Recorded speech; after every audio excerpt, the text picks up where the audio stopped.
Hey folks, Mr. Justin here with Secret Weapon Miniatures, and first, thank you for joining me for another Workbench Wednesday.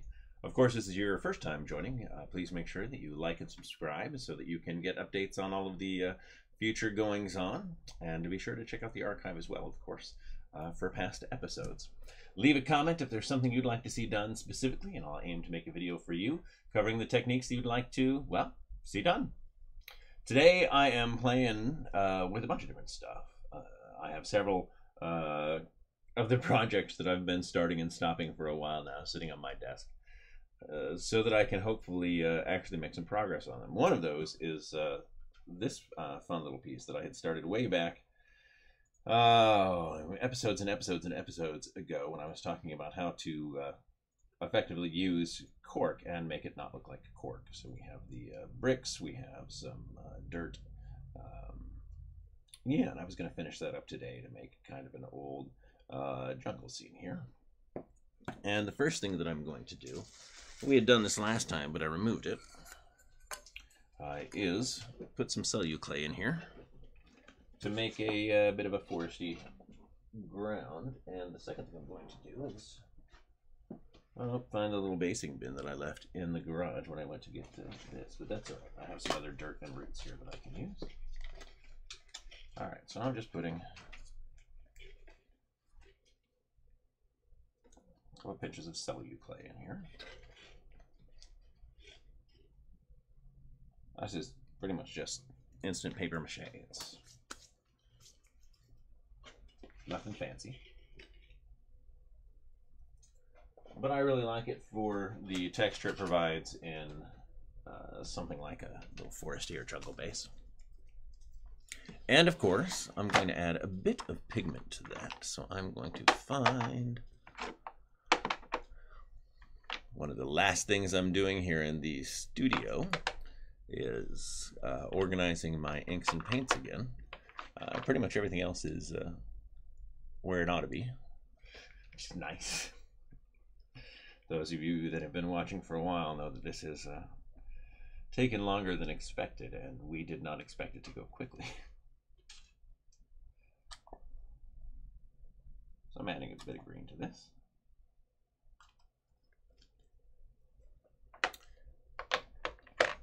And I'm adding water. Woo! Knocking lamps.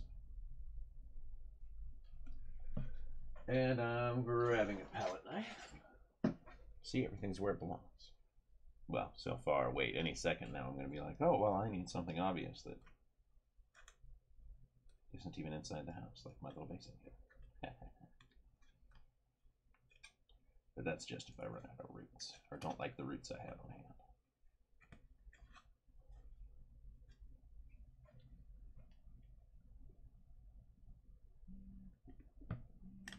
Woo!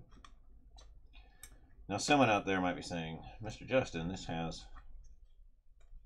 measurements for mixing. Why aren't you just using the measurements? And the answer is because I like to live a little.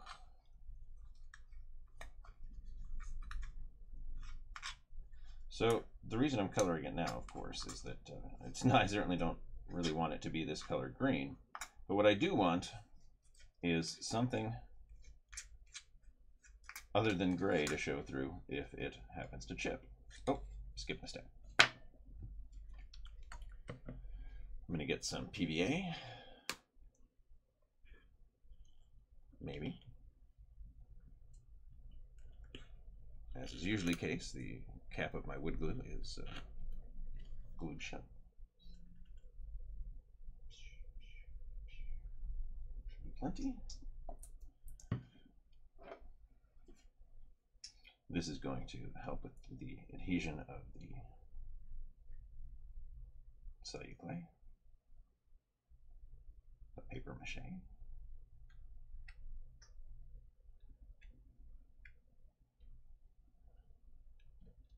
I always have celluclay on hand, but you could always, you know, make up your own batch of paper mache. That's something you wanted to do.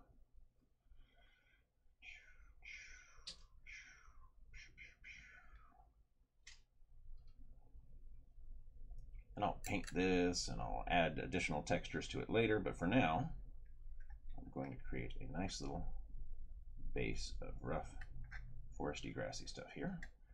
I'm using my palette knife to follow that edge. Gets it clean-ish. Can always tidy up later. Plonk, plonk, plonk, plonk, plonk. Drag that right up onto the dirt there in a minute.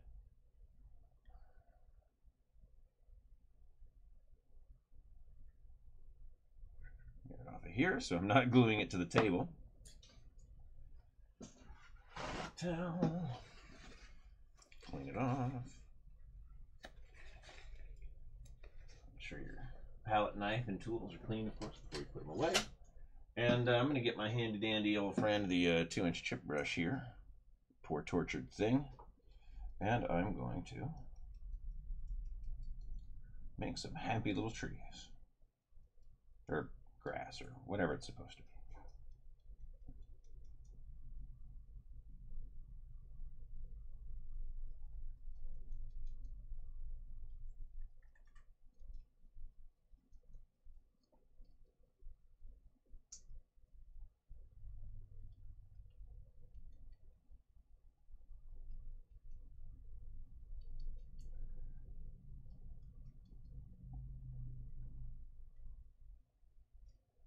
So hopefully the texture is now catching in there for you, and you can see that it's no longer just flat like it was when I applied it.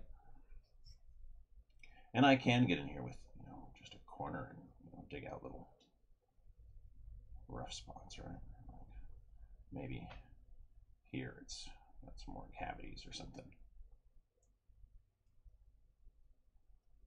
That's what it gets for all those sweets. All right.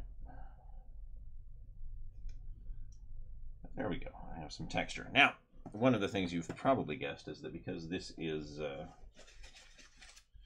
paper mache, it's going to take a while to dry, which is fine because we have other things to do. Yay! All right, so let's set that aside.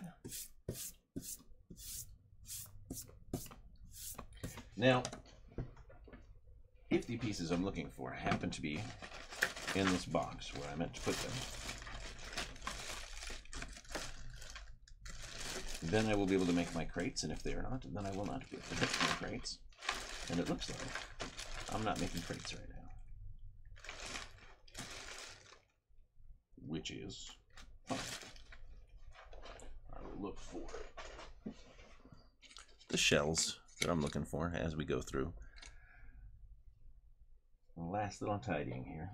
The desk is mostly shiny, but all right, we're back to the truck then. So this is one I've worked on here before, and those of you that are following us on Instagram will recognize the pocket doors that I posted there. And they are functional, so that I will be able to put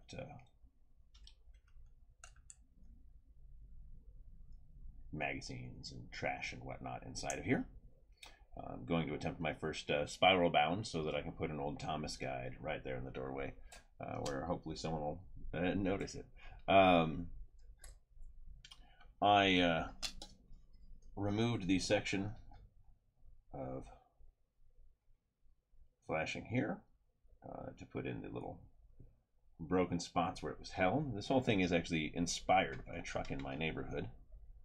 I might as well tell that story again so you don't have to go back for it. But I had, over the years, driven around in Sacramento and seen this old beat-up 1972 Chevy, which unfortunately they couldn't find a kit for, so I'm modifying this Ford.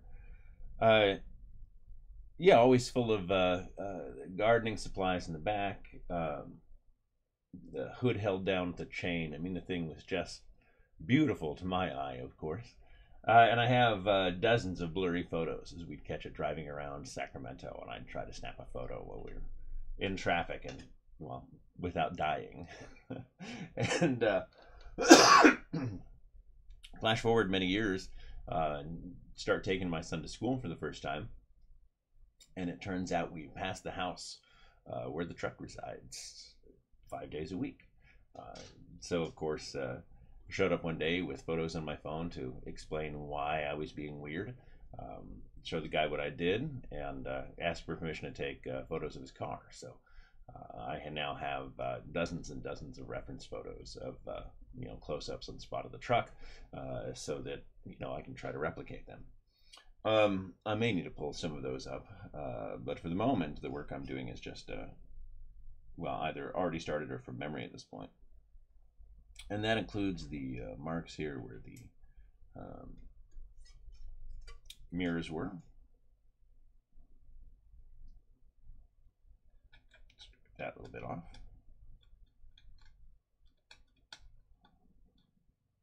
I'll see if that wants to say. I'll leave it because that'll be a nice little bit of flash.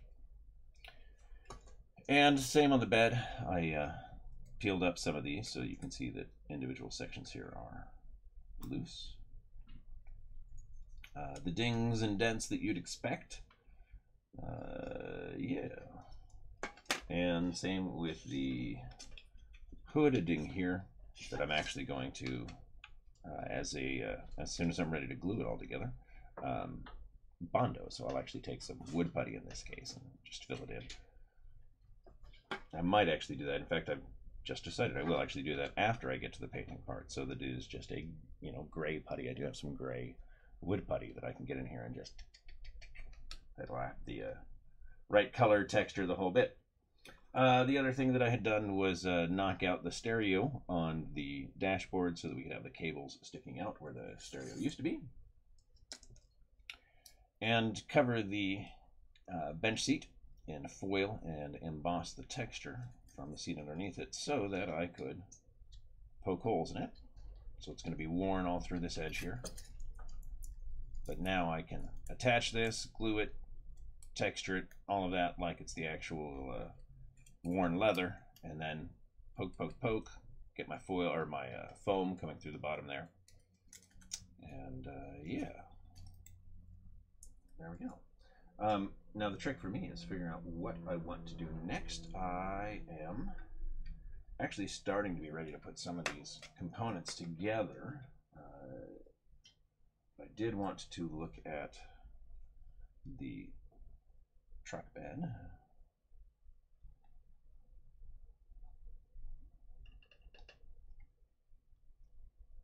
Right.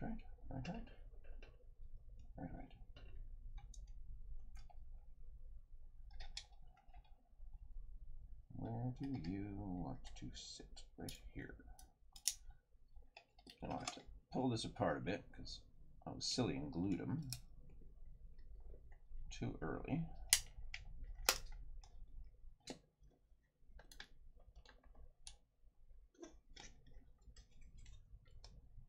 Do this a little closer to me so I have a bit more control.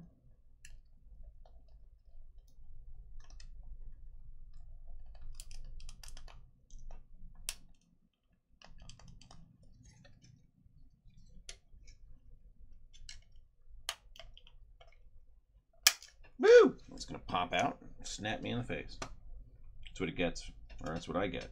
It's like, hey man, you should have glued us all at the same time, you putz.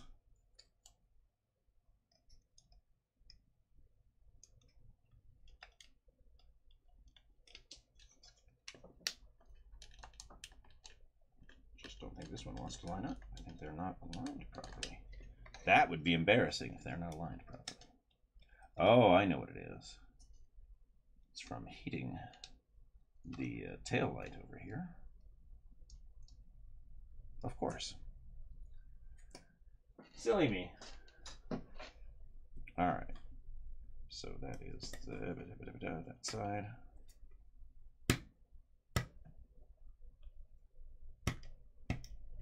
Actually, yeah, leave that one. For the moment, at least. I have at least one set of guides over here.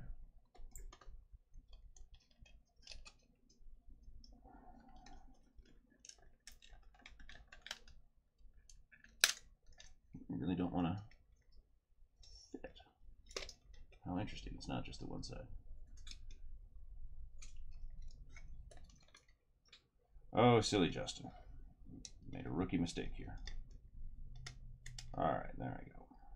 That's what I'm after.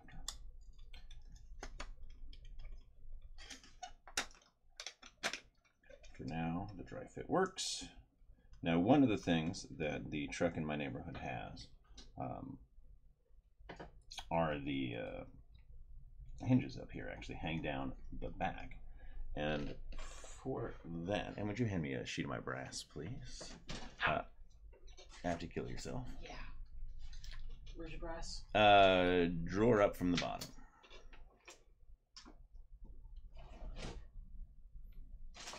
Or a drawer up from that. Between those two sheets there. Should be a bunch of brass. Thank you. You can also make it. Your only brass. That's my only brass, yeah. Alright. I don't have the headset. Also, you need to screw these drawers in. Well, now they come all the way out. Yes. We like taking them out. Okay. I think you also like putting them back in. Alright, so I am going to use the scissors that I use for brass and cut a nice thin strip. Hopefully.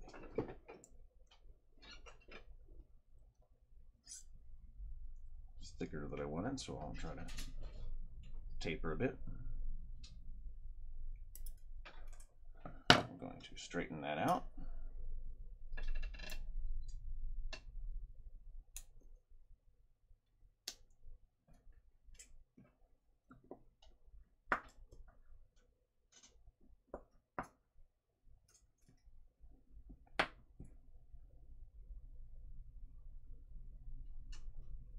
All right.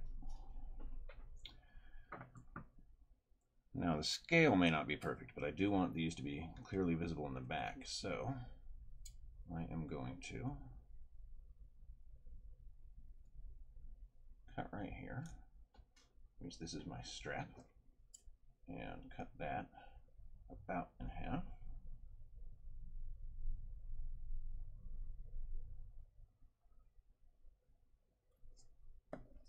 How did I do? Not bad, if I say so myself. All right. And then I'm going to grab something to drink because my mouth is dry.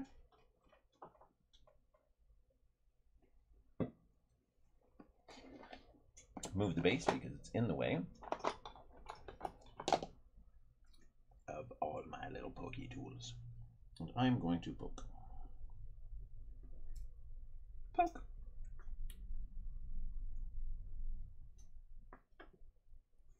Let's see if I poked it where I want it. Oh, didn't take. Made a mark. So let me get my mat, which has been removed from its drawer. Fascinating. If I look to the child's desk, probably.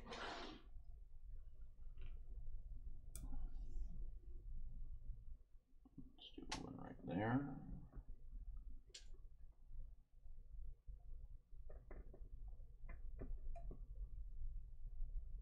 There we go. That way the dimple shows at the bottom, like it does in real life. And brass instead of plastic, because the plastic would be so much more fragile. And these are actually going to be sticking out the back of the bed there. The last thing I want is to have it break.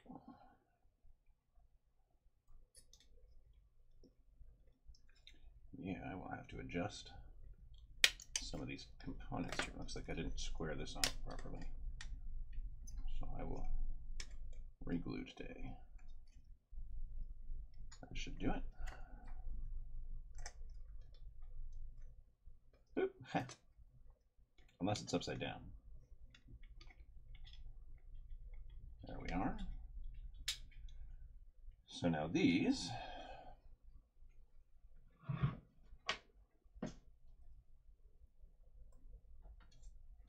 will stick out.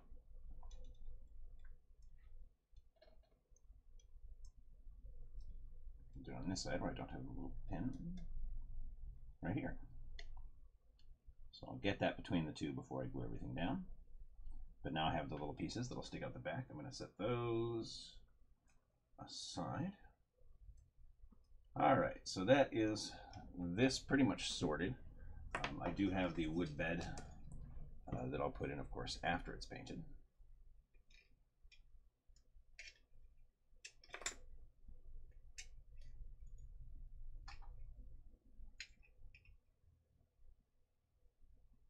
And I'll weather this up a bit more as well, and get the other plank out of the box. My favorite, of course, is to always make sure that there's a old paint can stain in the back, because I swear I haven't seen an old truck without one. Plus, it's fun to model. All right, so I've got my chair, I've got my bed. It's actually time to take a look at the instructions and see what we're missing. I think at this point it's the interior.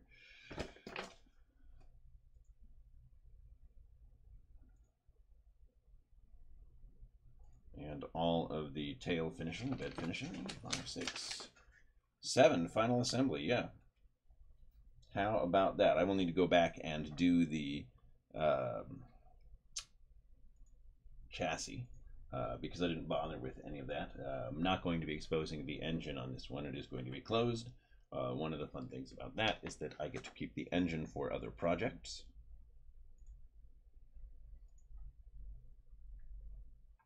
All right, so let's get that interior knocked out. There's my bed.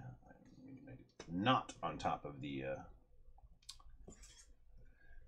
little brass bits, because then goodness knows I will forget that they are there.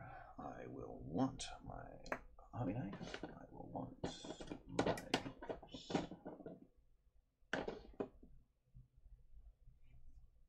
my boink. All right.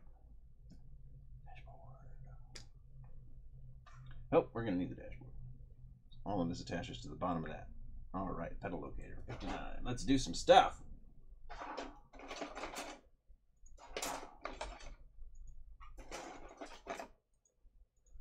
Oh, that is the interior floor. Going to want that.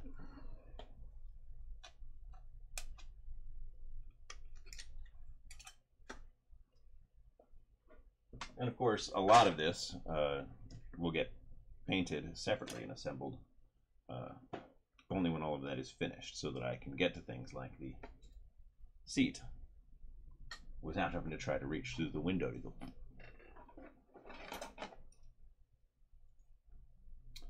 You are engine. Making sure there's no small numbers on here and that I don't see any components that are not engine. That's wonderful. I can set that aside. It can go in my 1/24th engine bits bin, which of course I'm gonna have to acetone the the silly chrome pieces.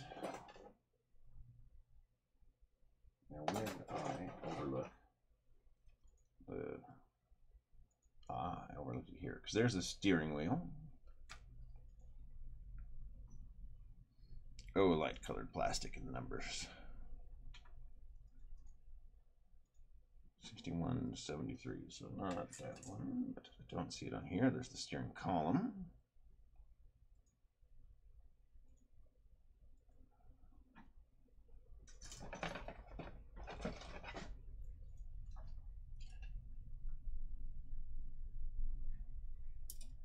Now watch, it's going to be on the one that I set aside.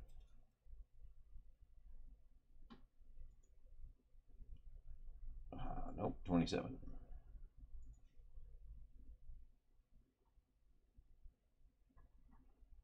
31, 32. Flower pedals, I'd be over here. Hey, pedals. All right, there are the pedals. 53, 54. But we're not going to get to 59. There are my pedals.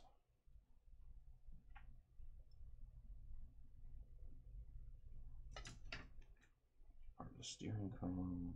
All right, come over here, you thing.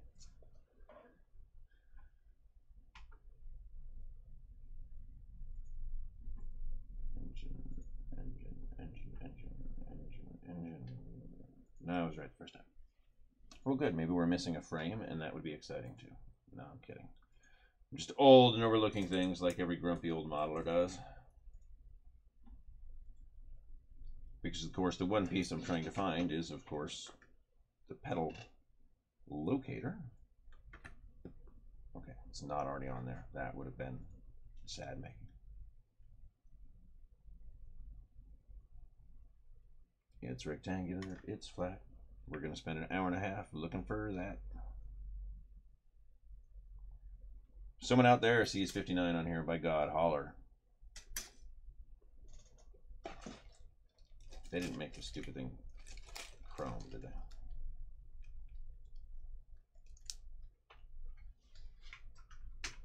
No, thank goodness. Well, here, let me take a look at 53? 9.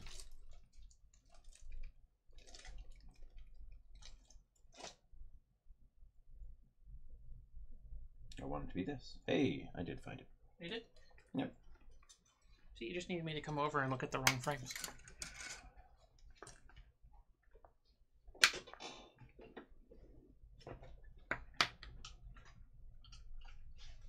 All right. You're going to go on to the interior assembly, which means that we should actually get that interior assembly done first. Boom. Because I don't want that to break.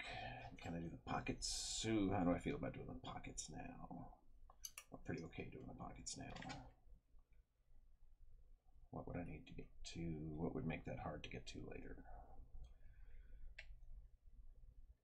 Nothing will make that difficult to get to later, so let's do it. All right.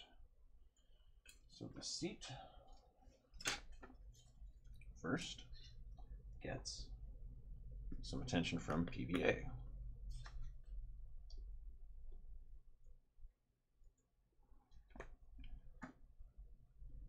And the inevitably sealed shut wood glue.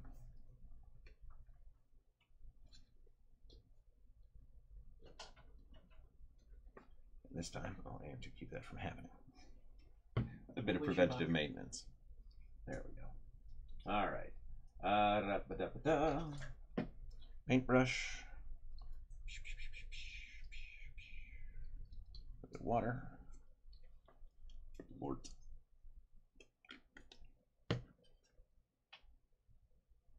Too much water. There we go.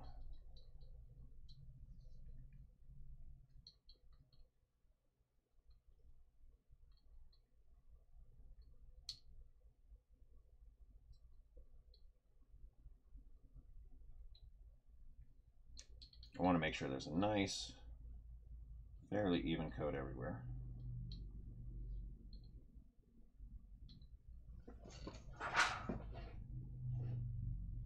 There's some of that excess.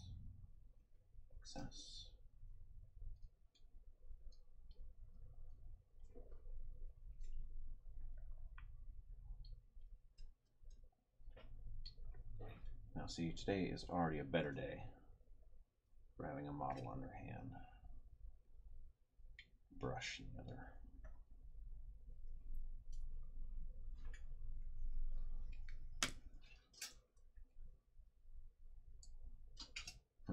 Make sure I don't put it on upside down.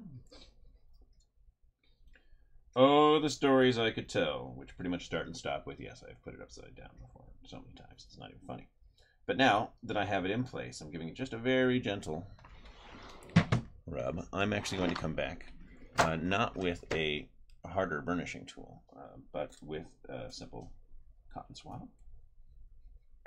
And again, you see how I'm burnishing this over it to pull out the actual texture underneath. That way I can crack the leather, I can chip the seats, I can do whatever I need to there without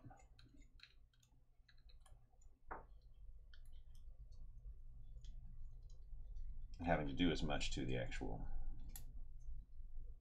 plastic. Because I can do a lot of the same, or get a lot of the same effects out of the plastic, but it requires a great deal more effort.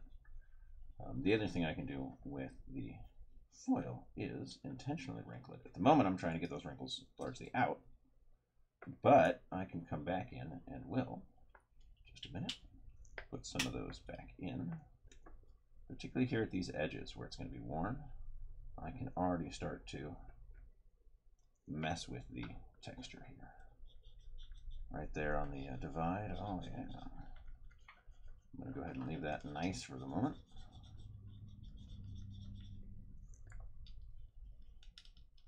But the seats, not so much.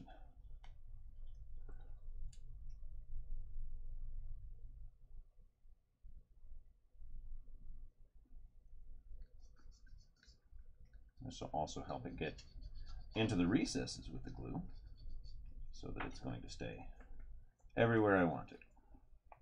All right. That is plenty.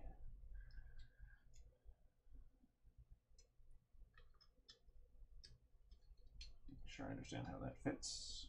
I do.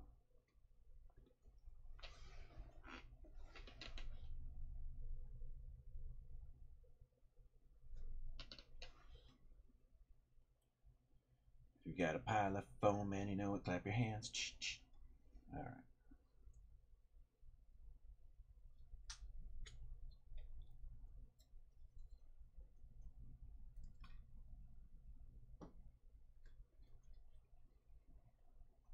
We are.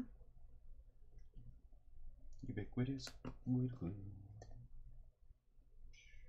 Now I'm putting wood glue in the underneath the seat to help hold the foam, which again is going to live there when I paint it because the foil is in place. I'm going to do all of that work with the foam already under here. I could paint these components separately and put them together, but because of how I want to treat the interior, that is not actually my best option right now. Make sure it's going to stay. Hey, look at that.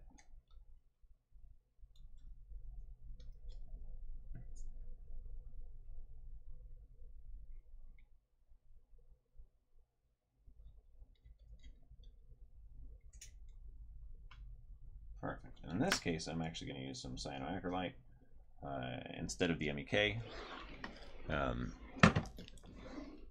because of the. I have glue out. I don't have glue out because of the foam in there.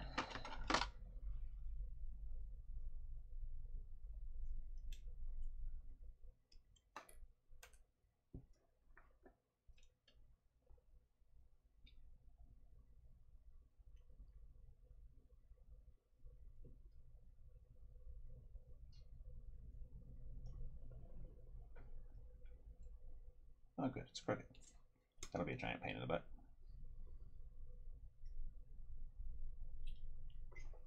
No, it's everything worked out fine. All right.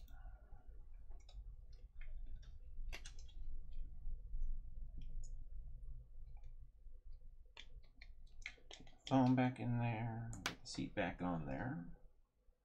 And for the moment, a little heavy on the glue. I'm actually going to take a Q-tip, rub it across that seam, and get the Q-tip away so it doesn't off-gas near us. Voila.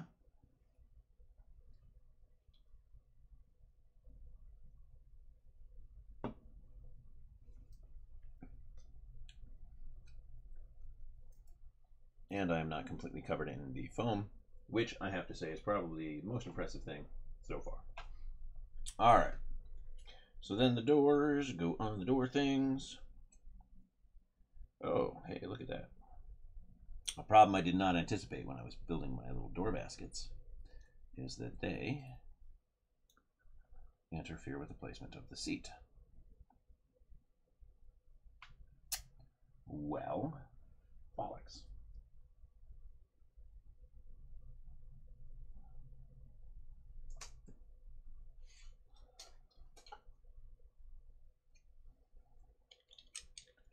Let's see. Do I need to do much to that? Let's find out. So that would make me sad. This is why, if you've watched a lot of my other builds, particularly resin builds, dry fit, dry fit, dry fit, dry fit, dry fit, so much dry fitting, so that I don't run into problems like this. But in this case, yeah, it looks like I'm going to have to shorten the little baskets here to a point somewhere in front of the armrest there. So I am actually going to get my clippers and just do that. No big deal.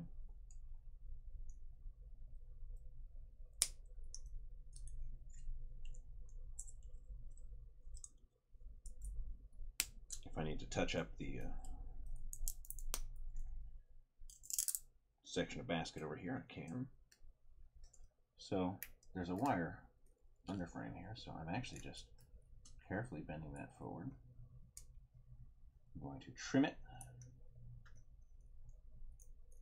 right there, and you see, no problem. I can get a bit more tissue, close that up again. Now this is going to be ugly because I had done a heavy job with the CA to just get the wire in place, knowing that I was just going to be covering it up. Fortunately, it looks like I won't have to care much because, well, now I'm glued to the foam, of course. It had to happen. All right, first off, am I forward enough? I am not. I need to get another, what is that, 3 mil forward, and that's fine. But yeah, that whole schmutzy part of the door is now going to be hidden by the seat, so nobody has to care.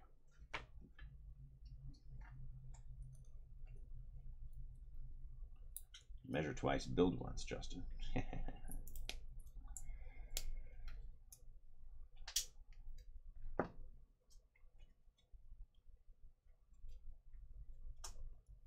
There we go.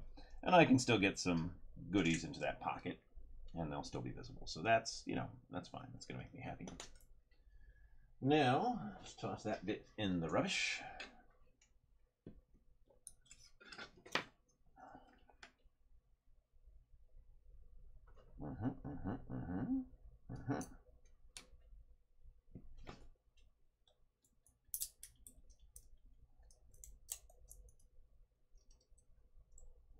Well, there you go. You can actually see all 3 layers now. The paper, the plastic, and the wire.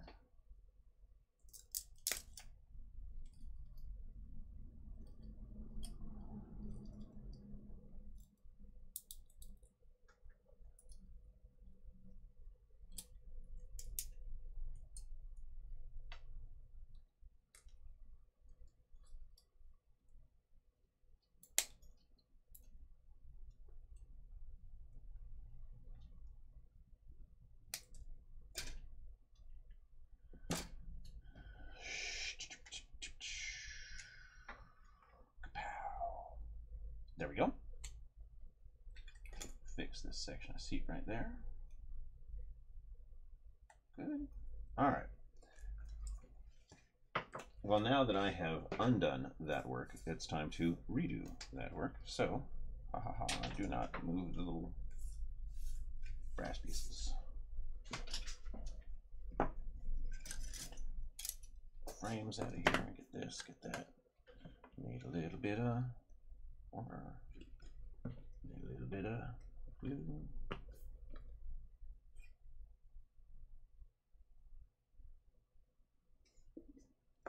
Need a little bit of tissue. Here we go. All right. Apparently the show is now a musical. I've been telling you to sing on these for a while.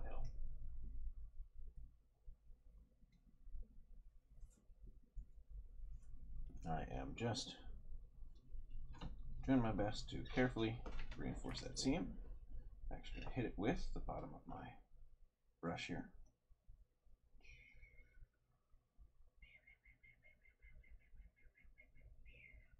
Now I actually have several different kinds of tissue in my drawer over there that I use for actual tissue paper as well, that I use for various effects. You know, if I'm making a vinyl tent, I'm going to use a softer tissue or something like that than I would with this, because it's going to have a heavier texture. All right. So, kabonk.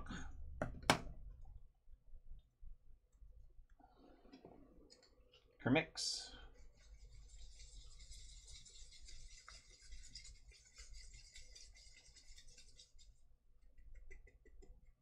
And I have to remind myself, I don't have to do much. So, what I do need to do is get rid of that little nubbin right there. Bye-bye, nubbin. Be gone, foul nubbin. All right. So I'm just going to put a bit of the wood glue over the old piece. So that's just PVA and water.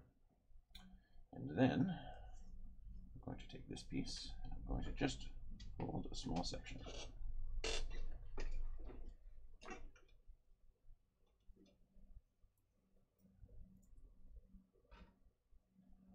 Starting up here.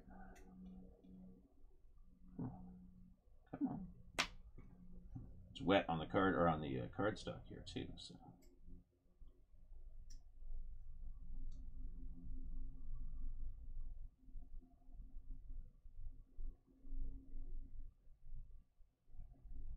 So that is going to be the part that I fold around the edge there. That's why I'm folding it from two different directions.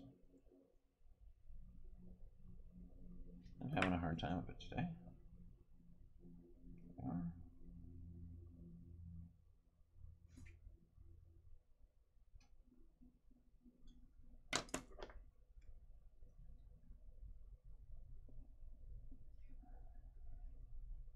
That's because my hands are also already gluey. Silly me. Making all sorts of rookie mistakes for you today. Glad to do so. Actually, what makes more sense is to do this on top of the piece. There we are. So I can get my corner in place there, just like that. Poof. Now it has a fabric edge that'll be visible. And I can get right here just the one or two little tiny folds I need to disguise the seam. You see?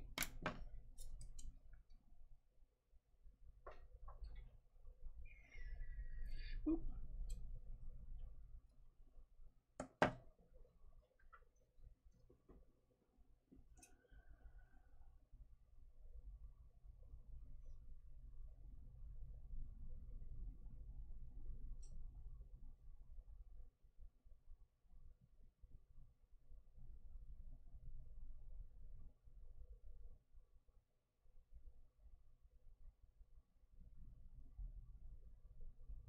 There we are. Nice new corner, which is also going to need to dry. Let's see, for this side, opposite folds. So first fold here to make my new side. Yay!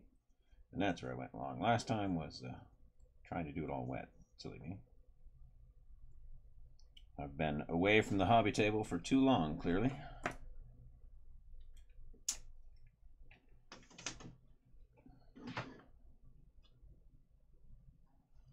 Come on, let baby fold.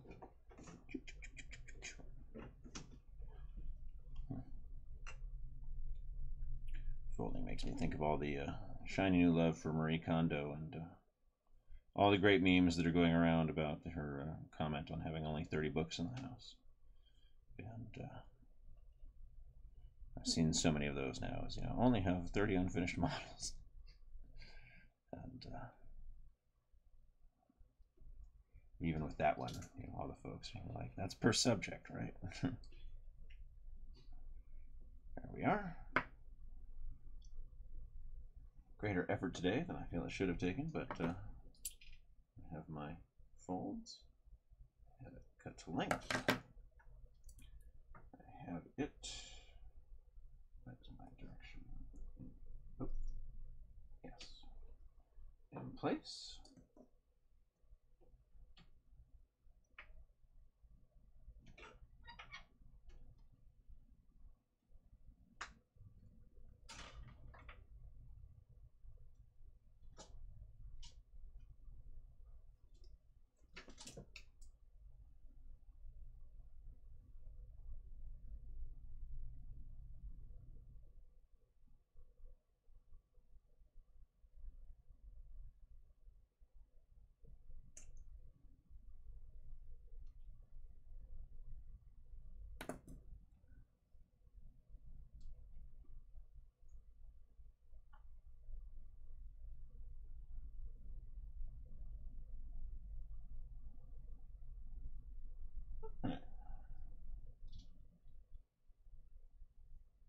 new edge.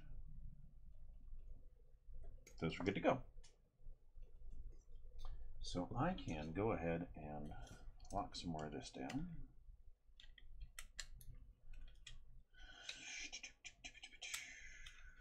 So that's going to go into that point. Come on. Oh, tolerances. You are so important.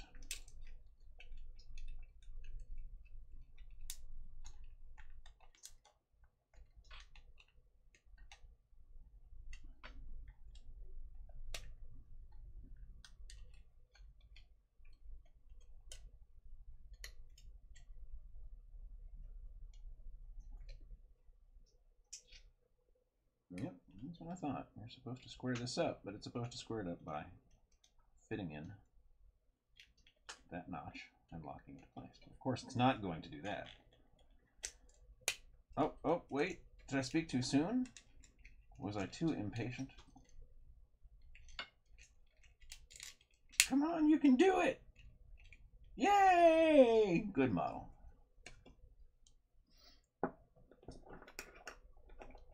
Let's lock that down with a little MEK. Ideally. There we go. It's getting right into those seams there.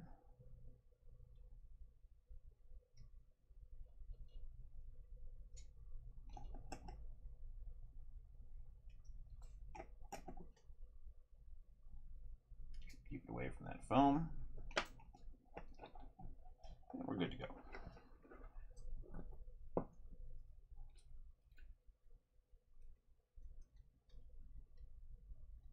All right. And that is door number 1. See, gonna work out just fine.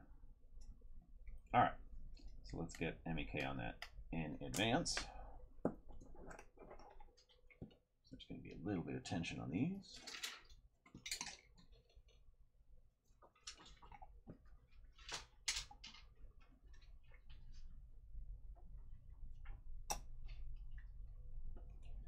Another reminder on the importance of dry fitting. Oops.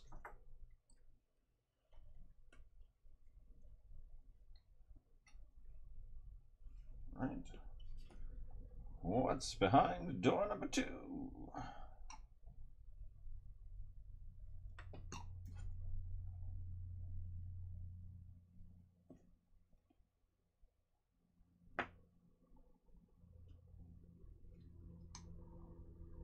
It's a beat up old truck.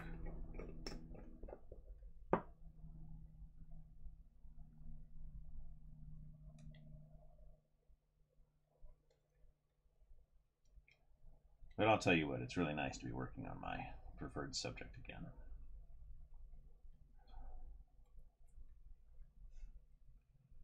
It's because I got rid of that Q-tip.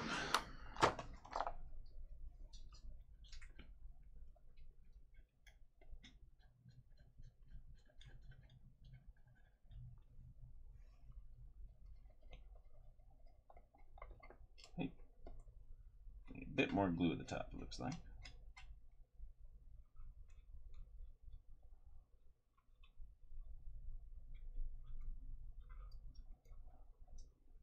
There we are.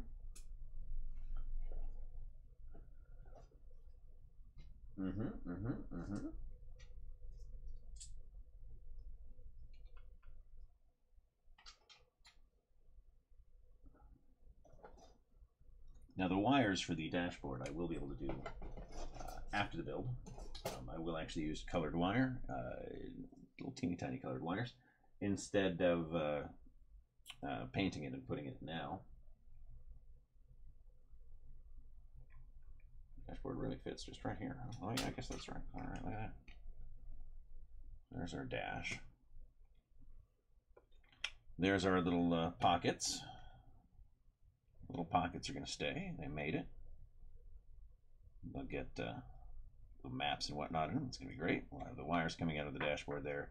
So the interior is ready to work on for that. But that's not very exciting either, especially since we had to spend 45 minutes looking for this one little piece. So, see how our base is doing. I would like to paint a thing today. Of course, this is still incredibly, incredibly wet. That's what I get for using so much Cellular Clay.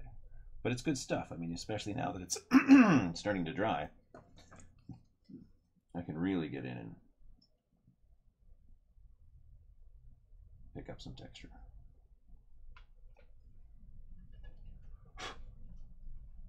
A little bit of excess dirt from when we disguised all of the cork.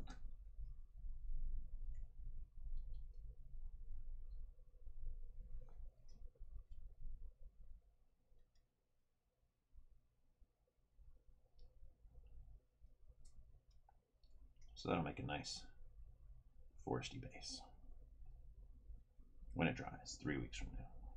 Stay tuned.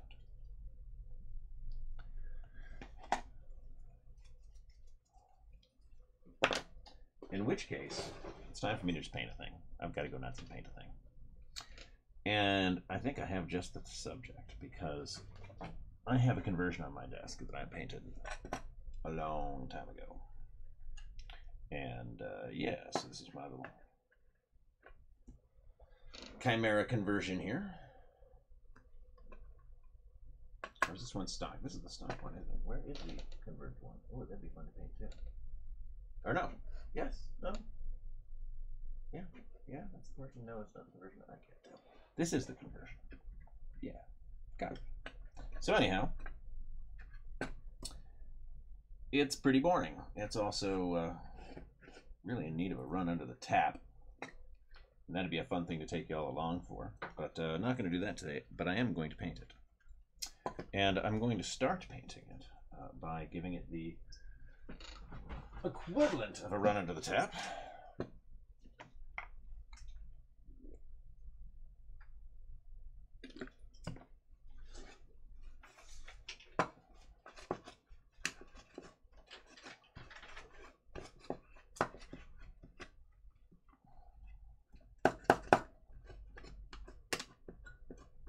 Don't be sad. I do this to finished models all the time.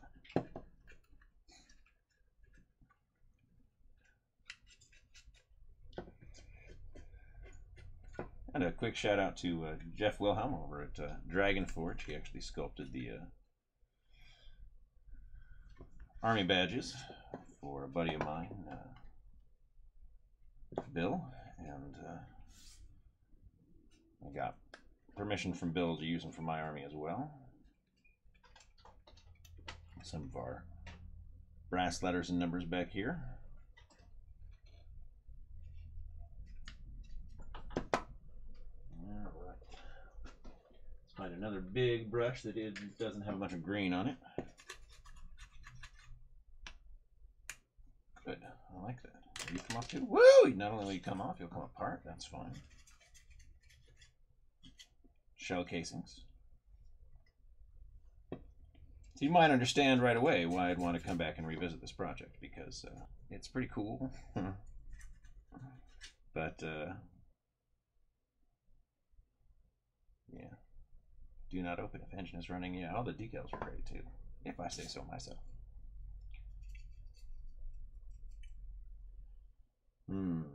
Little brass for the gun shield here.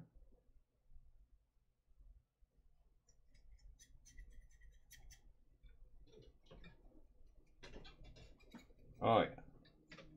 Oh yeah. We're gonna paint this up real quick. Let's do it. Let's go nuts.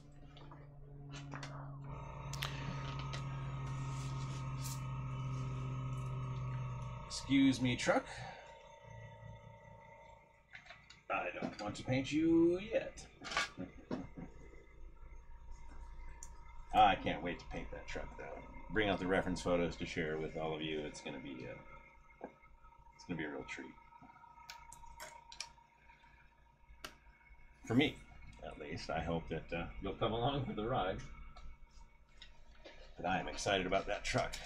Right this minute, though, I am excited about the model right here in front of me. So, we're going to knock this out with a little color modulation and some fun stuff. I'm going to decide it should be I don't know, what colors can I get to easily? Purple? No. Light blue? No. White primer? No. Orange, yellow. I definitely used the wrong colors for this sort of thing recently. What do we want? What do we want? Some sepia? I'll probably use some sepia. I could make it yellow just for kicks and talk about using opposing colors to shade. Dun dun dun. But I don't want to do that. That's too thinky for this project. No thinking. Much play. Indigo. No, indigo's not going to do it. Payne's Gray. I've got to have my obligatory Payne's Gray, Justin. So let's make this,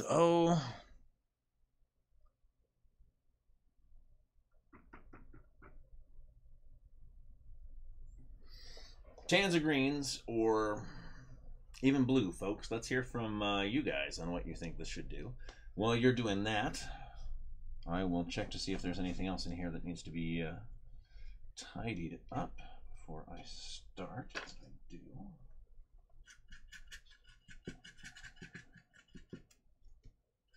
Dry pigment sitting in there.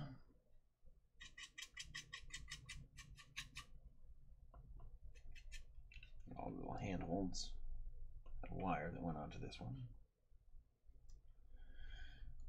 The different hatches. Yeah.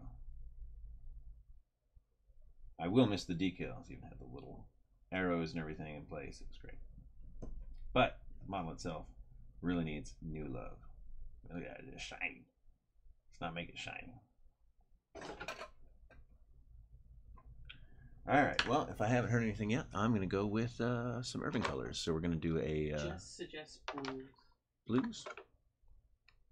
Okay.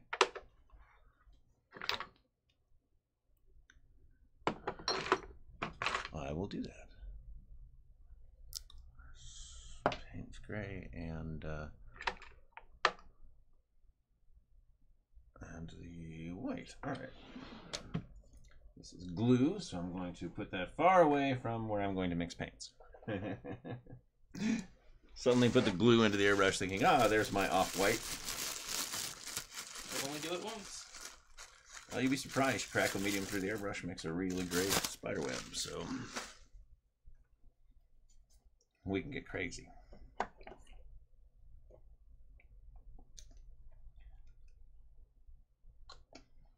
Two, 3.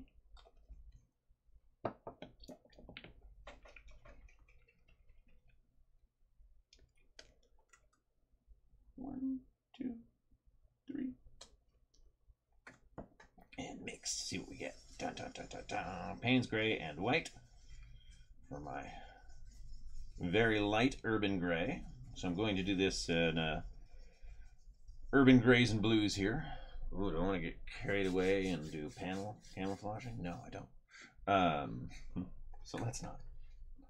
That be done. All right.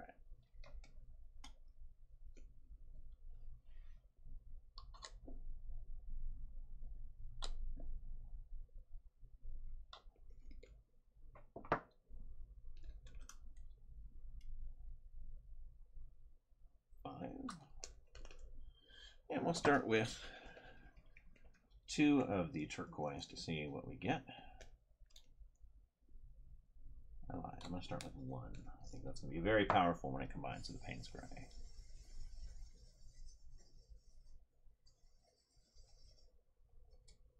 Certainly gives us a wonderful mid-cool gray. But looks like I was right the first time.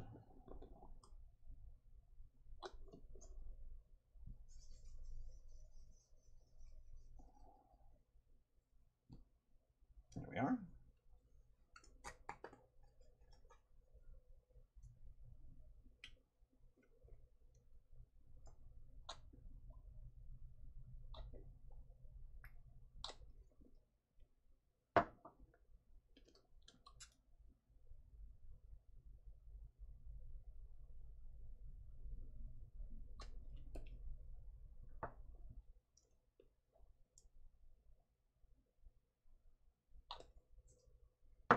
make my shadow now.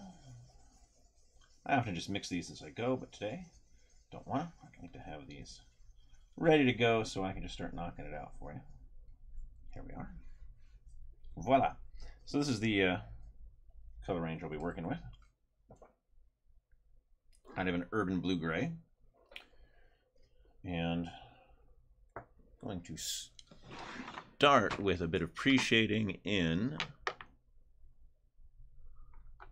indigo, which I had just a second ago. In my hay, that's the color I was looking for earlier. I couldn't find it. It's almost like it's really time to finish organizing the paints. I brought in, turns out I have 2 cases of the Dollarani inks in the garage. So I brought those in so that I could ensure that I have one of each in here organized, and then finally get rid of all the rest. By which I mean take them out into the garage in an organized fashion so that I know where to find them later when I need replacements. Seriously. Oh, there it is.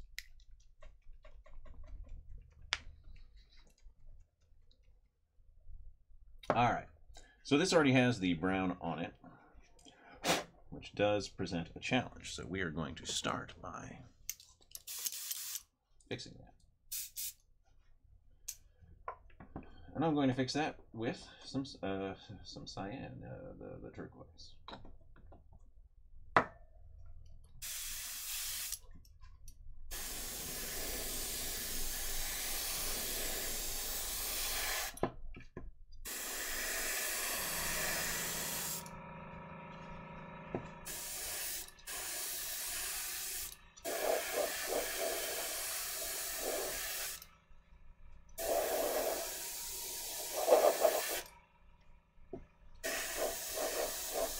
All right, that looks pretty cool. We're done.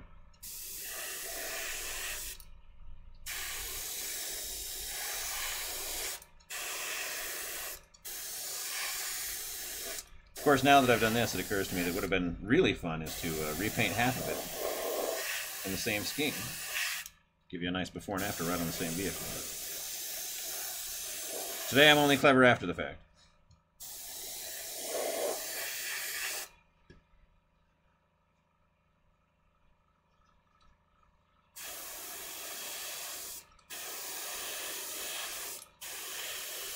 Now the turquoise, of course, is an opaque.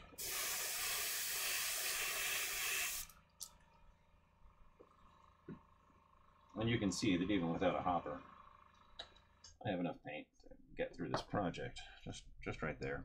That's why I prefer brushes with removable or no hopper.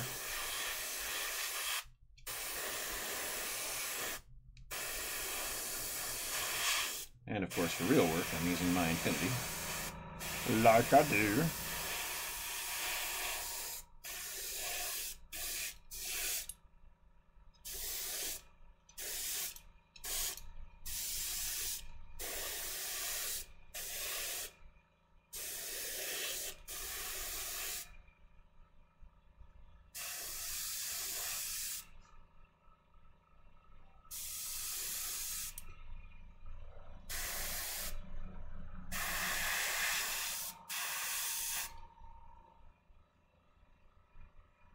Alright. Not much left, but that's fine. Don't want much. Just want a little more blue and a little less brown. Might as well use what's in here, though. And this is going to be the last little swoosh. Alright.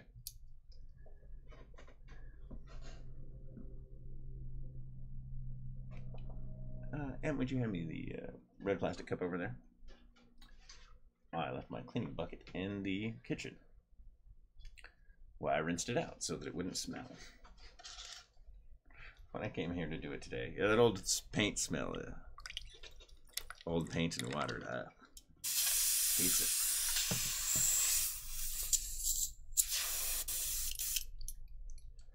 All right, and now I'm going to actually come in with some white. My brush is not entirely clean, so some blue is going to come with it, and I don't care, because this is just effectively a primer coat.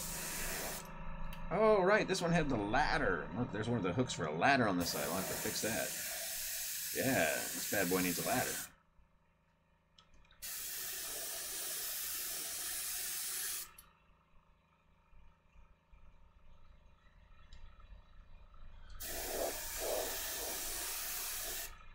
If you're in the Sacramento, California region, make sure you stop by the Games Workshop out here. The manager, Joe, is a great guy. And I'll be in there soon, getting my game on. Haven't played for too long, and keep trying to make lists instead of just playing. So I'm going to take everything I have into the shop, and Joe's going to help me knock out a list that lets me get playing like right there on the spot. He's always got something going on in there.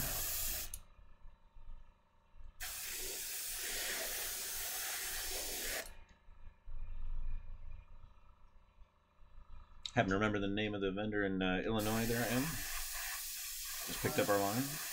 Titan Games. There you go. Titan Games in Illinois just picked up the entire line of Secret Weapon paints, pigments, and washes. So all 4 racks are coming out to folks in Illinois here pretty quick. Shout out to our new retailer today. Thank you very much. In addition to keeping the lights on, you help feed my son, which is no small task.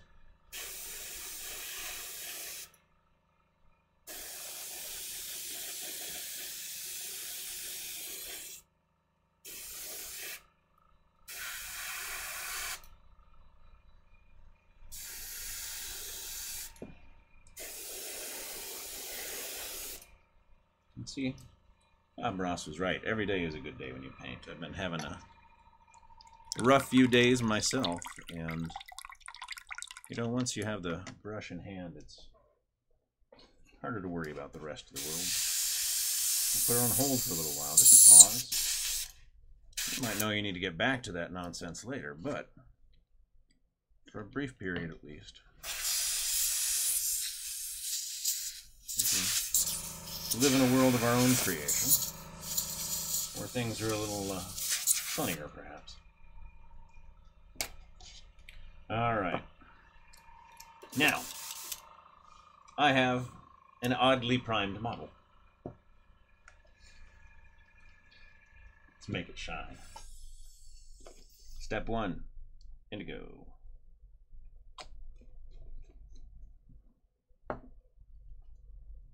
Sounds like a great name for an album or band, too. Step 1, indigo. We are step 1, indigo.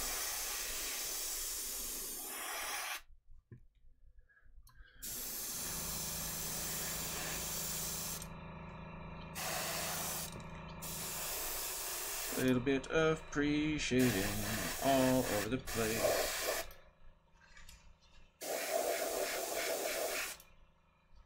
Just to block in some light. Nothing crazy yet.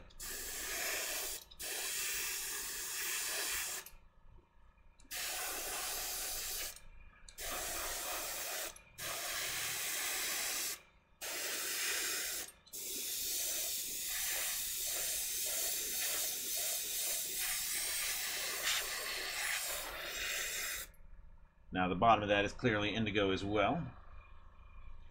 Same here.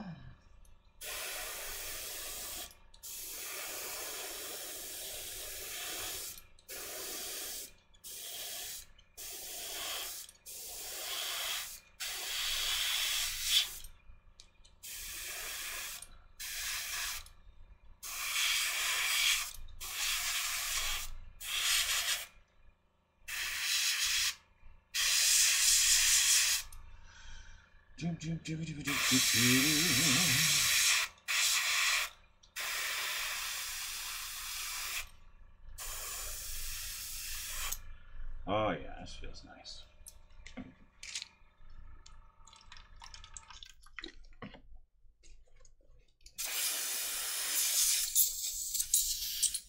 I'm going to do just a little bit of heavy shading here with some Payne's Gray. And that, I use that a lot more than I use black. just in general. I like the blue tint to it.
Oops. A little heavy on that one, but hitting my panel lines here as well.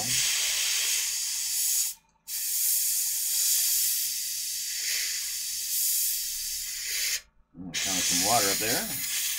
We'll blow that out of the way.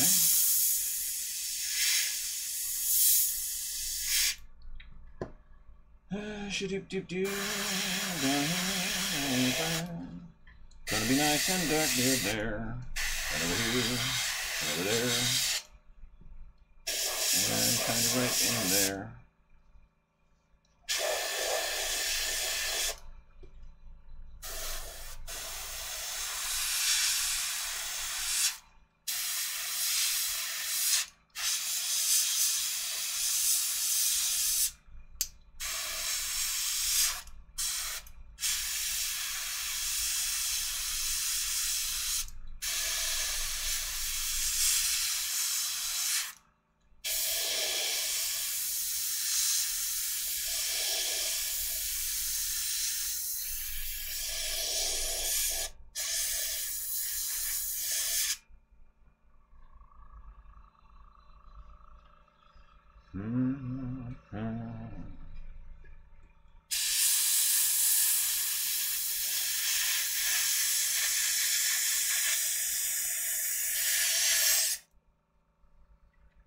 So I'm aiming for the middle one here.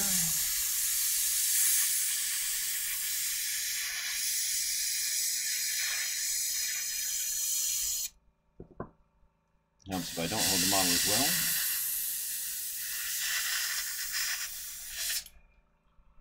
And a little bit here, here.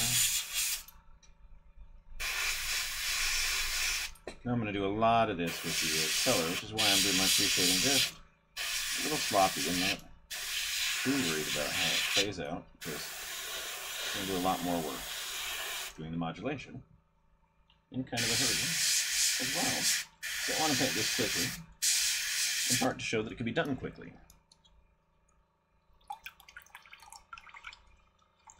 But mostly because I haven't just knocked out a model quickly for fun in a long time.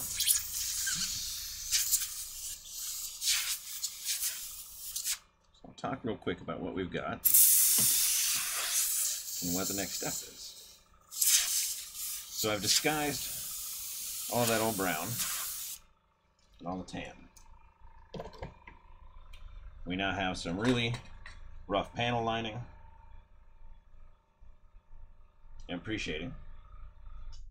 And we have our three urban colors.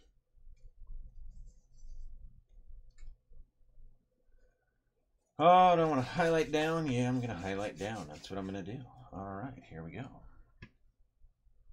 So I'm going to start with my light colors. That's not true. I'll start with a mid-tone for this one.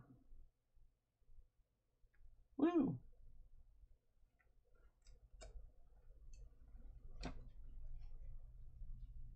And can make a mess.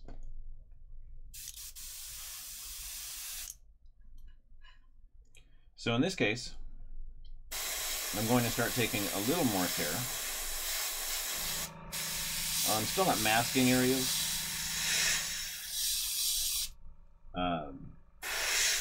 But I'm certainly going to go in carefully around those panel lines.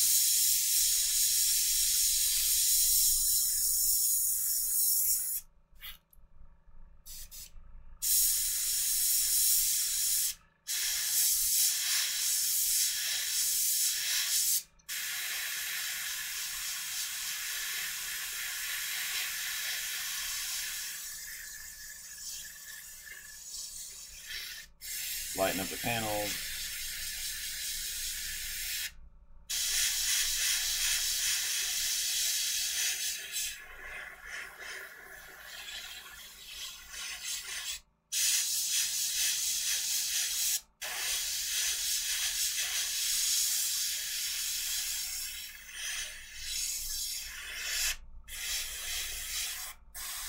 In this case, I'm going to keep a bit of an angle on these lower panels, so I want to keep some of that shade.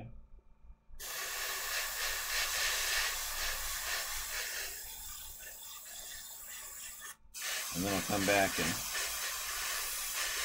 pick them out individually.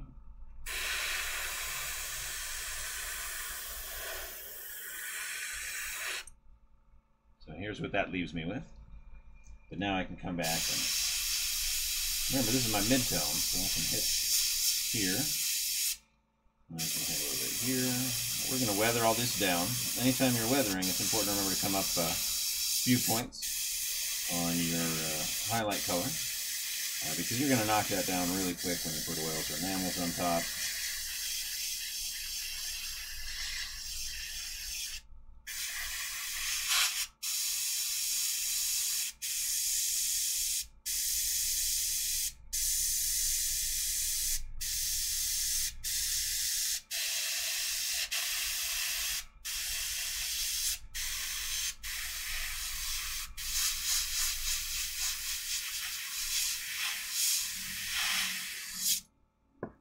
And this time, all three of them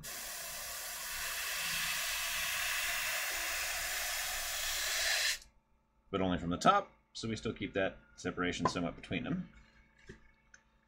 Same thing, I'll do that here. Boom.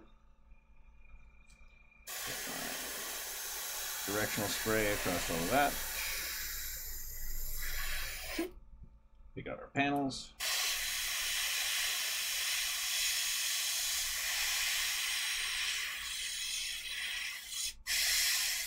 Save the panel lines.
So now, as I come back, I'm going to have to start masking panels, because no matter how good you are with an airbrush, you're just not going to get a clean edge. At this point, I want my clean edges, because we are going to start doing some awesome stuff with all of these panels until we have a nice, bright blue-gray vehicle that we can beat the heck out of.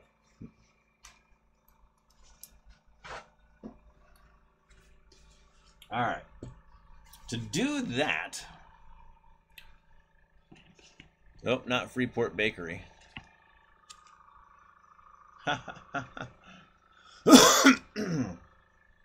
Sure, we'll use a Ninja Division card today. Why not? All right, so now I'm going to come in with my shade.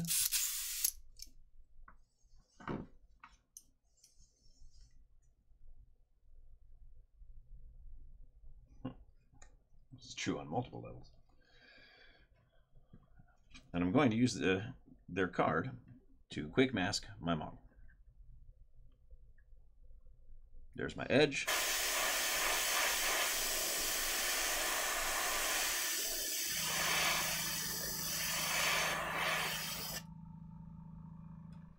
Here's my clean spray.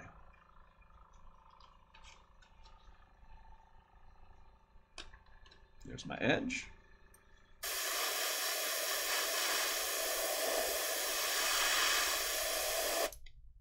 There's my clean spray. So I can come through and do plenty of this. And most of these spots are going to work out for me.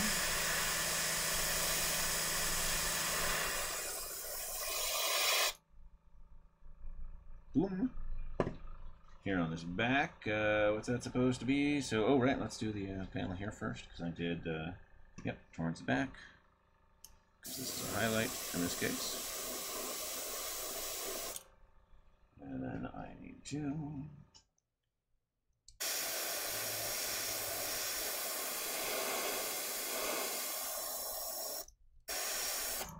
Yep.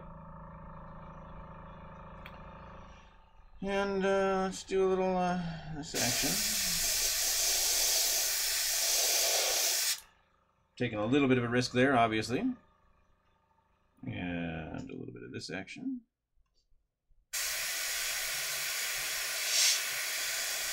Followed by some of this action.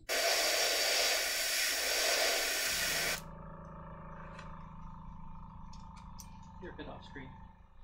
Oh, I'm covering up all of my guide marks, and of course, means I'm already messing everything up.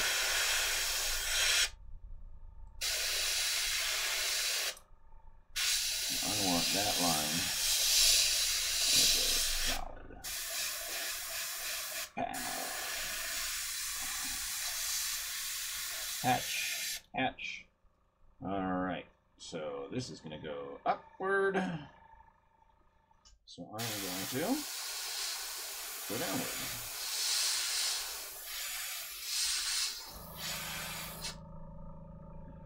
Leave that be. Hit this.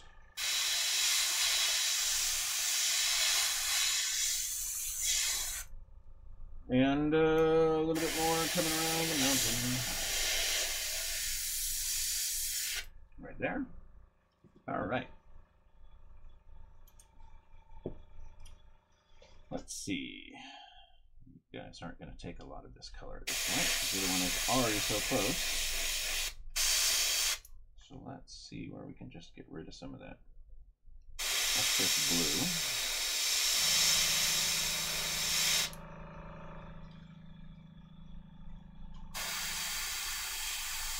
Maybe create a little visual mapping in here as well, just to vary it up a bit.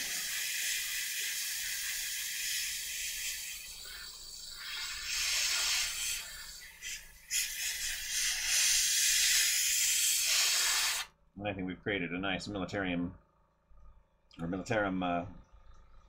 blue-gray anyhow here, so that's cool.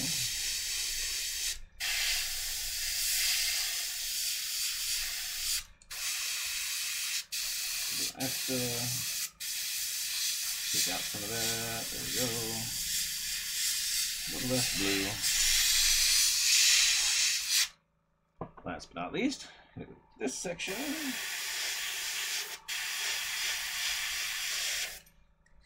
Here, I don't need the mask yet, because I'm working in panels that are largely away from each other.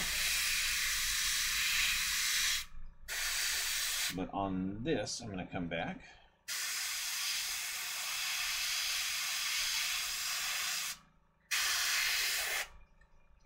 Oh, that nicely.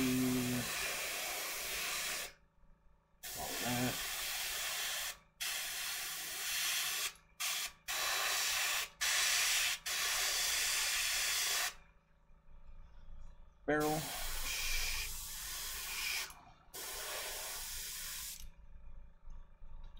And of course,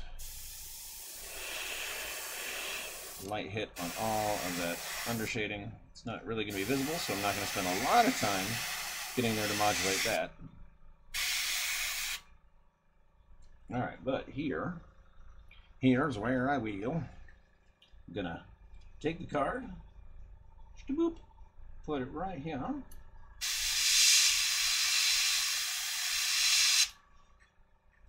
Take that, put it right here. Maybe. Oh, we're good. And then dial out that glue just a bit. A little bit of a glaze. So, where we are now. Bum, bum, bum. Also, if you have to ask me, we're probably lost.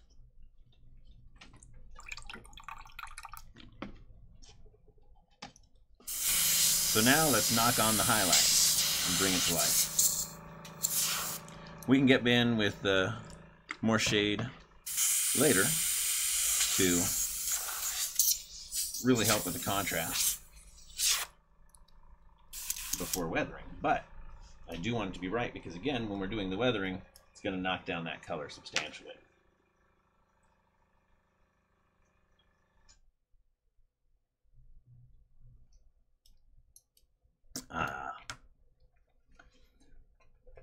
All right.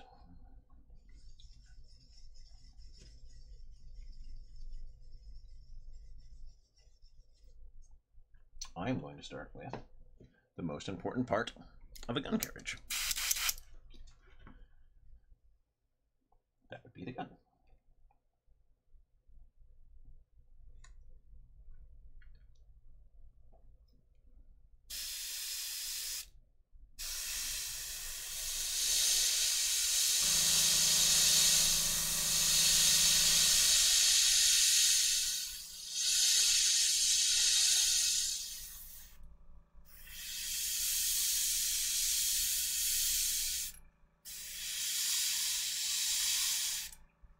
Here's our first step with the highlight, and you can really see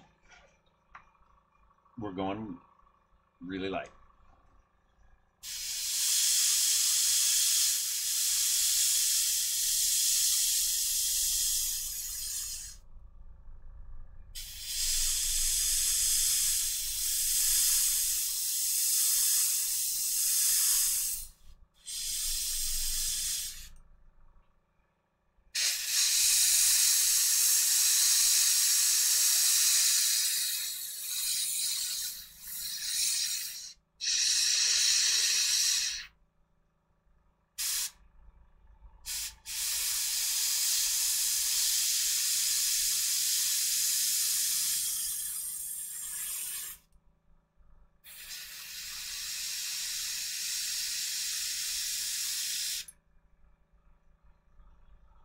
All right, so we're back to needing the card here because the same trick I did earlier, only now the contrast is going to be substantially more obvious. Always make sure you're hitting it, if you're using a card, that you hit it with just the air first, of course, anyway, like you'd want to, but give it a second to make sure that your card's not going to slip, it's not going to blow out of the way. It is the limitation to quick matching like this. But on the upside, I don't have to sit here cutting tape for an hour and a half either.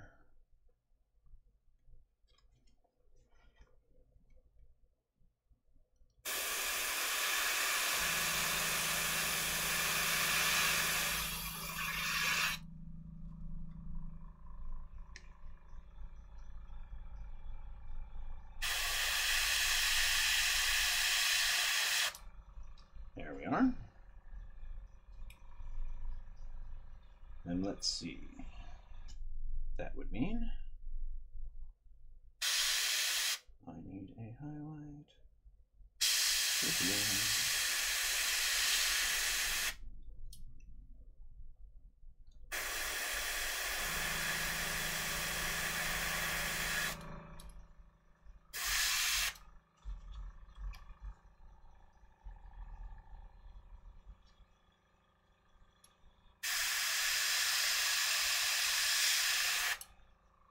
So now the sensor array here in the front stands out nicely. And we'll start hitting each of these panels as we go around, just by holding the card in place next to all the teeny tiny rivets I added.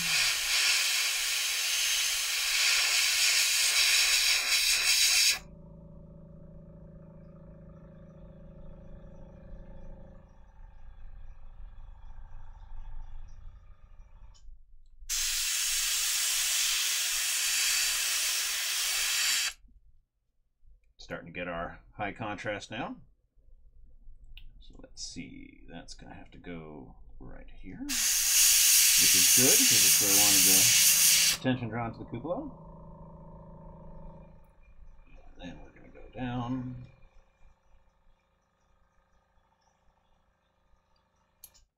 Perhaps.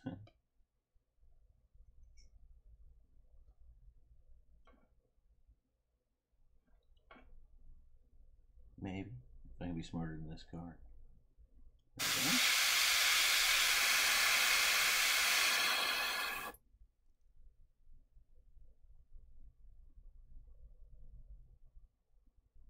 This one goes back to the top.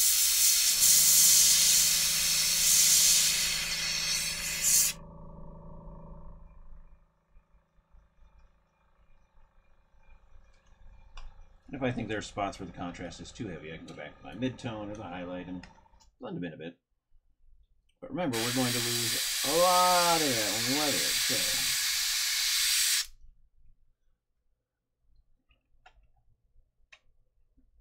Alright, let's get some highlight here on the back.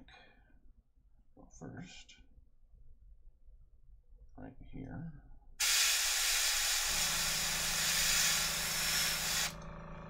Then right here.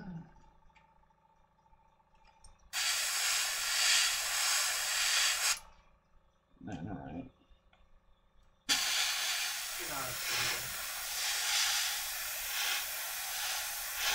Now what I'm going to do is fold up this towel so that I can see my screen marks for you there, folks.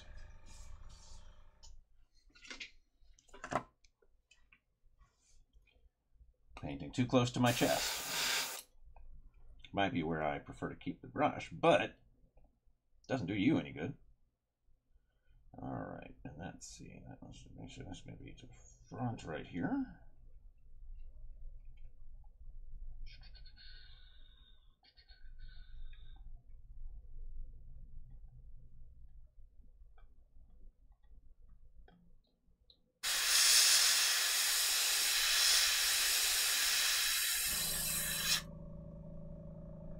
Yep. And so that would be to the back of the thing. So I'm actually going to try and get in here and do that. Oh, I'm also going to spill paint everywhere.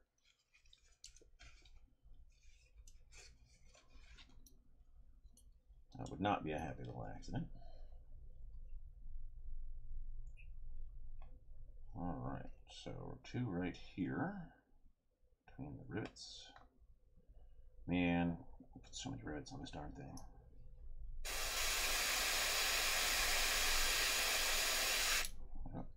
I'm overdoing it because I didn't think there was paint left in there. I was not sure why I was being so slow. So what I'm actually going to do, rather than come back later, no, already dry. Thank you, airbrush, for being efficient, but I'll have to tone that down in a bit.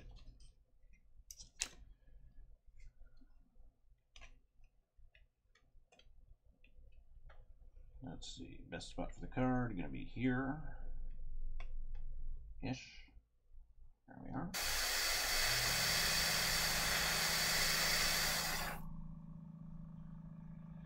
And of course, now I can do the top. If I need to, I'll get my mask in here, but hopefully I've got enough control to make it work.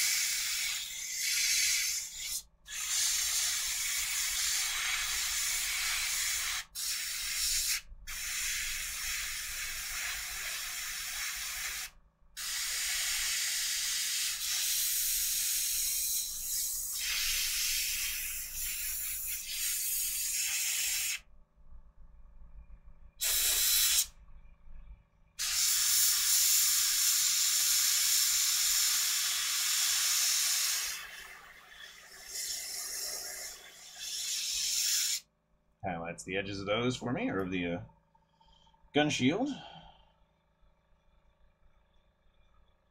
So I think for the moment, I'm going to set that one aside, contrast to this, so that I can start knocking out these panels real quick by looking in them in relation to the turret. Because again, if the gun is the most important part of, the gun is the most important part of a gun carriage. It is the face of the model, so to speak. So when you're highlighting up to the face, well, this is it. Stick a commissar out of the cupola there, with, waving his sword around, and then you're going to highlight up to the commissar, of course, because now there's a human involved. All right, so I want to come right up here.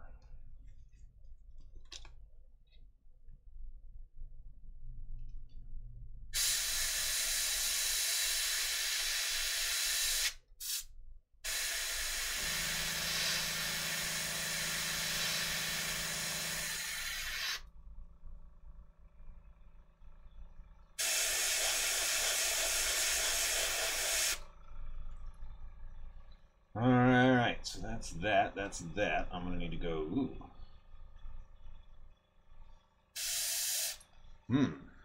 We're gonna get crazy now. Who else is coming today?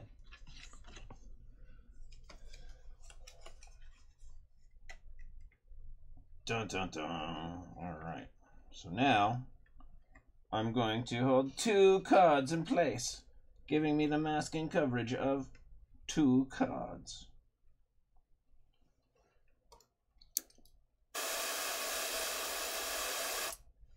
Hold that one down over here, though, because otherwise it's going to bounce up and make me sad. All right, here we go.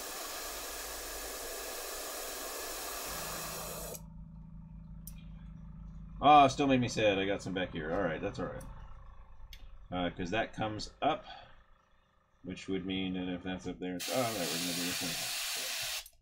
I need a mask down here.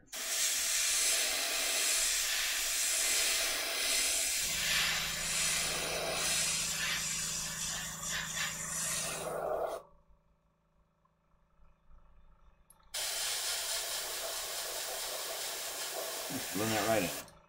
All gone.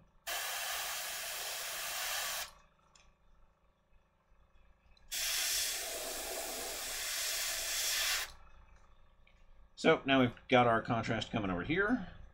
So that's back, that's forward. This is actually going to do 2 things for us. One, the seam right here, I am going to highlight that.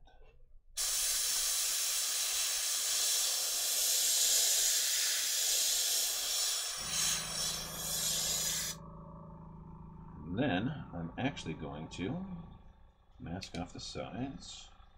My very chunky plastic card. And bring that back like so.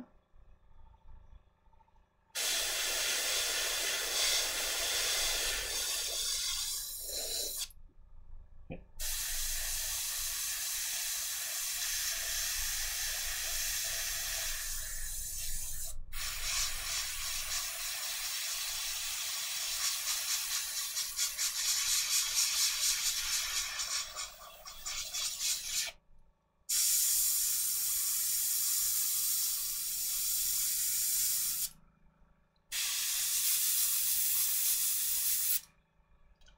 Alright, so I want that to come up, which means the card goes here.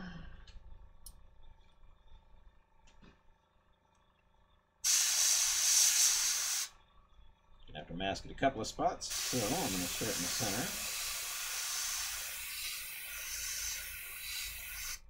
Mask over here and come down. So I don't want any on that little side panel, actually.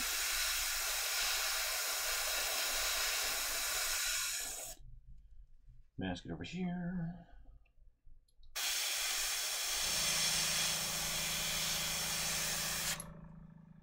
Voila!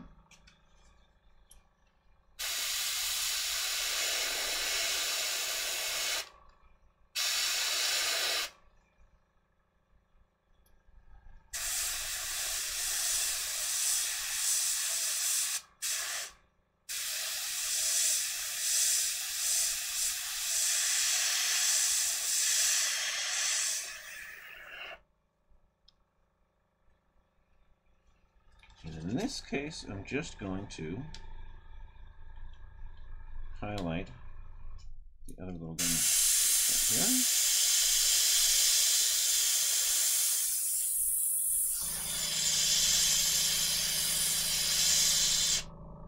So make that stand out in the shadow there. Woo! Here we go. All right.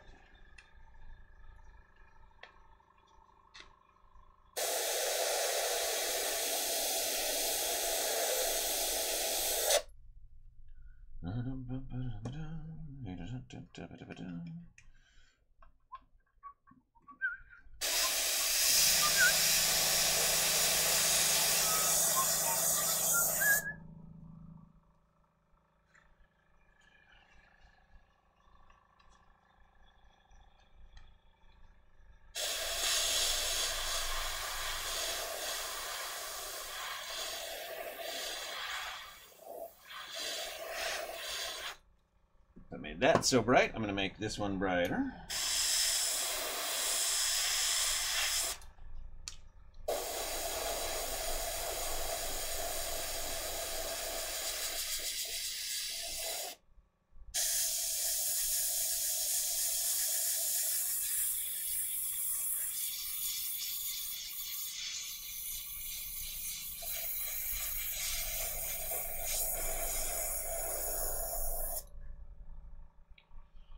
Whoop, whoop.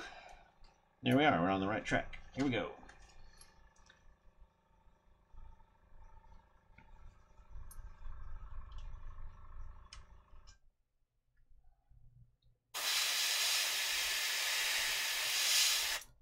A little better on screen for you.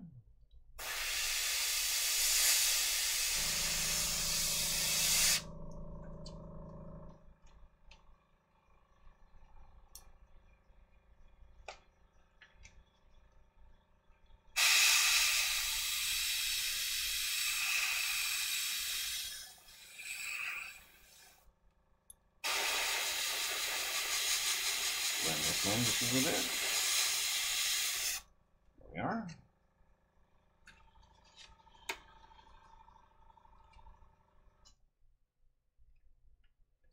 Same deal here.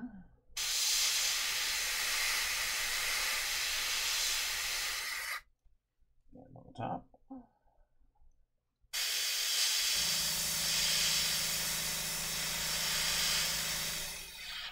Door.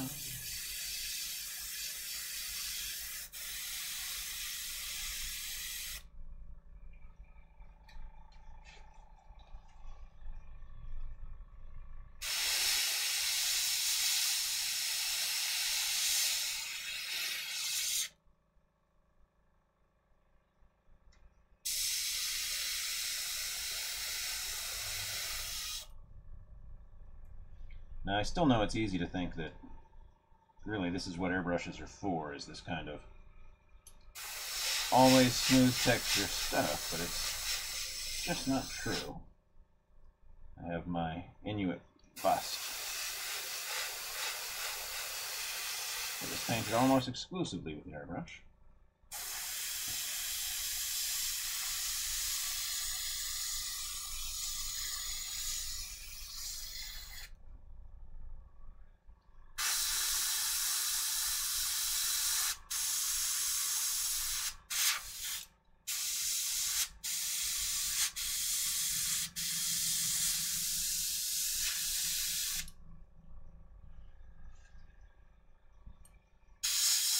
Airbrushing now reminds me, I get a lot of questions about how I deal with dry tip and do I like this product or that product, and hopefully you've noticed that I have no idea.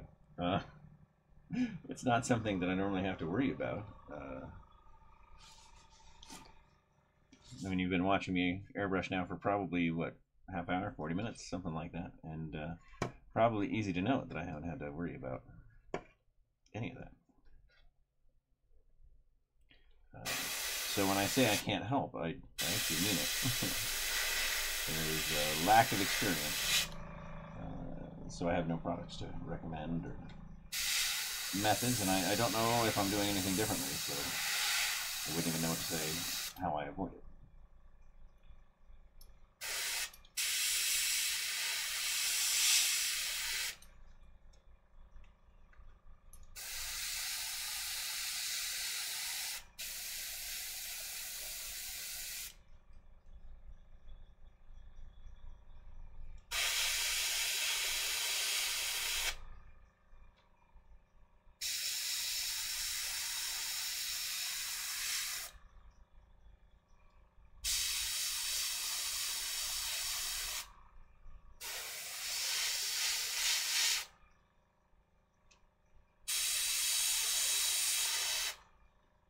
the same on that side. Yep. Kind of like the winged skull there. It's not going to wind up white, of course, but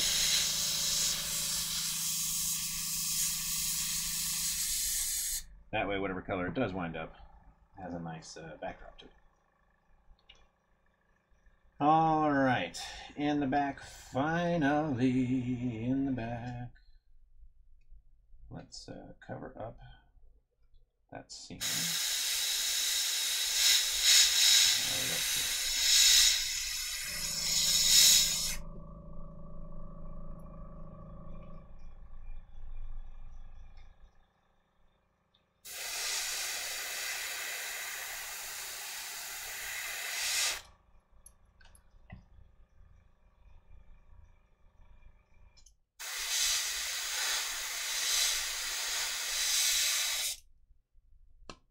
Clean up that edge instead of worrying about it so much now.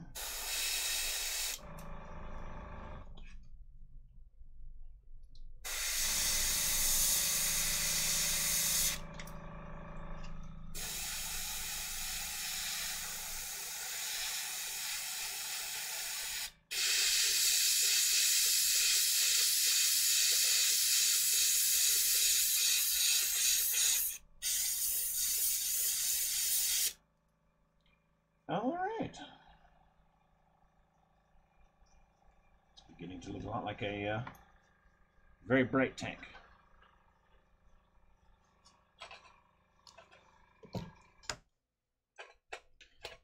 But we've got our contrasts, got our mapping locked in.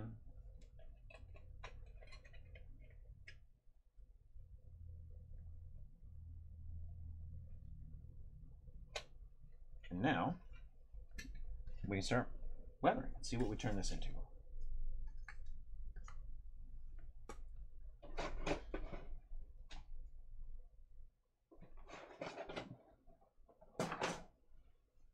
All right. So let's see. The next step. Oh, the next step would be remembering the up armor, track armor, but that's all right. Add that back later. Can also change the color on that to give us some additional contrast if we choose. And there we are. But it actually occurs to me that we're coming up on noon. We're coming up on the end, my friends, the very end. And I'm afraid that I'm going to stop here. Let's take a look at where everything is at this point. Of course, the Celu clay is not dry. That's all right. We'll pick this up again next week because I really do enjoy this base and I want to see how it turns out, frankly. You know, I have some ideas, but it's always nice to see it come to life in the end.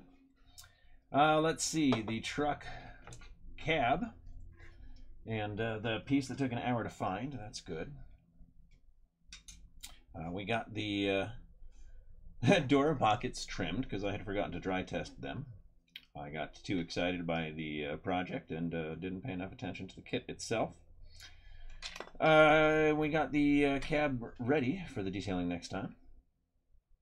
And then this kit can start getting, well, fully assembled. I might even be able to, at this point, lay down some paint on that. So we'll be able to look at some weathering techniques on this one in the near future as we look at salt and hairspray chipping especially. All right, and of course we got some work done on this, and yeah, it's a fun little piece. It was a fun little conversion, and I look forward to turning this into a fun little urban vehicle. As always, again, if this is your first time joining us, please do remember to like and subscribe so that you get all of the information in the future and never miss a broadcast. And if you've been returning, thank you again so much for joining us again this week. Either way, thank you for your time today. I hope you have happy hobbying in the future. And please also remember that, hey, anyone, if you have a question you'd like to see covered, a technique you'd like to see covered on a future episode of Workbench Wednesday, please let me know. Answering your questions, showing you the techniques that you want to see is my favorite part of the job. Thanks again. Happy hobbying from Secret Weapon.